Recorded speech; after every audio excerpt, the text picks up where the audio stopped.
এই সভাপতি সাহেব, একটু দাঁড়ান। এই মাসে হুজুরের বেতন তোলা শেষ হয়েছে, এই নেন টাকা। আজকে মাসের 7 তারিখ, এত দেরি কেন? আচ্ছা ঠিক আছে, আমি হুজুরে দিয়ে দিতেছি।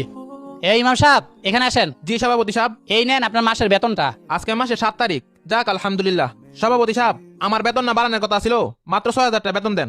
আরে বেতন না কয়দিন আগে বাড়াইলাম, এটা দিয়েই চলেন। সভাপতি সাহেব, এটা ওই 2 বছর আগে বাড়াইছেন, আর তো বাড়ান নাই। এটা কি চলন যায়? আরে এটা দিয়েই চলেন, আল্লাহ বরকত দিব।